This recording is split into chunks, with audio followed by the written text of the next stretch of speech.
Have you ever tried using a Hugging Face model and suddenly hit with a 401 unauthorized or invalid token error? Yeah, been there. Most people think they've set up the access token right, but there's a catch almost nobody talks about, and that's what's messing things up. So let me break it down in quick steps.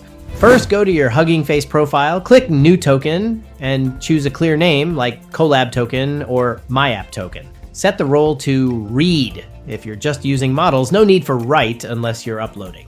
Pro tip most people miss. When you generate the token, do not share or expose it in your code directly, especially in notebooks. Use environment variables instead. Here's how I do it in Collab. Bonus tip, you can create multiple tokens for different projects and revoke them individually if something goes wrong. Clean and secure.